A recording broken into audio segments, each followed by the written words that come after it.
মায়ের একটা শরীর যদি ঘুমের মধ্যে অজান্তে বাচ্চাটার উপরে কাত হয়ে পড়ে যায় তো বাচ্চা মরে যাবে। মা তো নাক টেনে ঘুমাচ্ছে, কাঁচা ঘুম, কিন্তু আজ পর্যন্ত শুনি নাই যে কোনো মা ঘুমের মধ্যে অসতর্কতার কারণে ঘুরিয়া বাচ্চার উপরে পড়ে গেছে আর বাচ্চা মারা গেছে। শুনছেন কোনদিন? মাও ঘুমায়, বাচ্চাও ঘুমায়, মাঝখানে পার্টিশন তৈরি করে দিয়েছেন আল্লাহ, পাহারাদার লাগাই দিয়েছেন। তো আল্লাহ কত দয়া করছেন।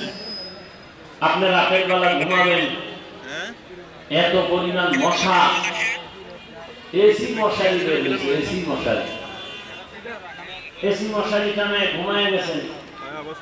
এখন মশা তো ঢুকার কোনো কায়দা নেই। আপনি ঘুমের মধ্যে যাবেন, বাতিটা বন্ধ করে চোখ বন্ধ করে দিয়েছেন, হঠাৎ করে কানের সামনে মশা গান গাইতেছে। এত দামি মশারি কিনলাম, মশা ঢুকলো কোন ছিদ্র দিয়া? আপনি বাতি জ্বালায় দেখতেছেন এই ছিদ্র মশারি, এখান থেকে মশা ঢুকতে পারে।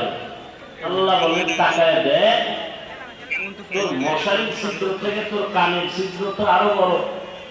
তাহলে মশারির ছিদ্র দিয়ে মশা ঢুকলো, তোর কানের সামনে ঘুরে ঠিক ভেতরে ঢুকে না, পাহারা দেয় তোর বাবা। আল্লাহ বলেন কি পরিমাণ দয়া আমি করেছি, আমি পাহারাদার ফেরেশতা লাগাই দিয়েছি।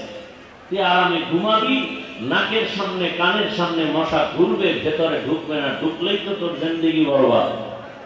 একটা মশা যদি মানে হঠাৎ করে ভুলে নাকের ভেতরে দিয়ে ঢুকে মাথার উপরে গিয়ে যদি বলে সরি বাচ্চাই, আমি ভাবছিলাম তুমি নমরুদ,